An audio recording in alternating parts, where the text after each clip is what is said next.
Memang sejak tahun lalu Pak Surya Paloh sudah memberitahu saya bahwa Nasdem menganggap saya memenuhi kriteria yang mereka buat. Nah, kriterianya seperti apa itu mereka yang tahu. Oh. Saya, Mbak Khofifah, itu nama-nama yang disebut oleh Nasdem.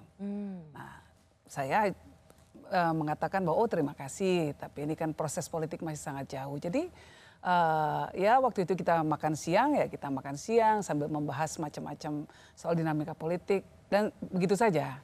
Spekulasi, Ya. wah memang benar Mbak Yeni ini akan menjadi calonnya Mas Anies. Mas Anies dan saya ini sering sekali pergi mengisi di forum internasional yang sama. Kami sering sekali diundang menjadi pembicara di forum-forum internasional. Jadi saya cukup mengenal gagasan beliau mengenai kebangsaan, keindonesiaan, bahkan termasuk gagasannya tentang Islam. Kemarin misalnya penggalannya yang kemudian dimaknai orang ini paling dekat dengan Mas Anies, Mbak Yeni mengatakan bahwa itu sebuah kutipan kalimat yang keliru. Mungkin saya waktu itu mengatakan dekat dengan tiga-tiganya. Mungkin ada interpretasi yang salah dari yang menulis beritanya. Seolah-olah hanya dekat dengan Mas Anies. Saya sih merasa saat ini dekat dengan tiga-tiganya. Nggak tahu ya ketiga-tiganya apakah merasa dekat dengan saya atau tidak, itu lain urusan.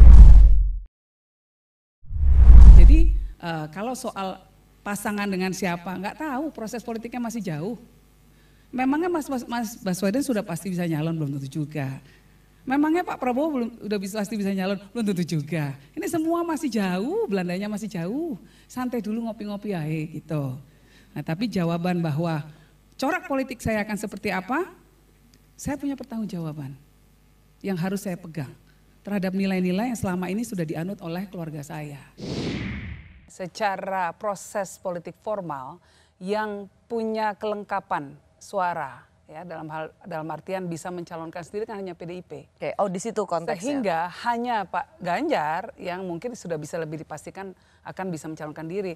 Bahwa beliau-beliau bisa sampai pada titik ini, tentu mereka mendapatkan kepercayaan dari publik.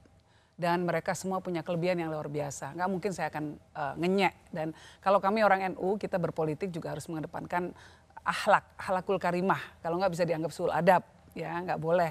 Ngenyek orang tuh nggak boleh. Benar nggak Mbak Yeni akan menjadi calon wakil presiden Anies Baswedan? Nanti hasilnya akan seperti apa? Last minute Mbak Rosi. Keputusannya juga akan last minute.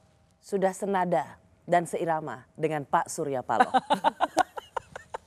Enggak juga lah. Tapi saya rasa semua akan last minute.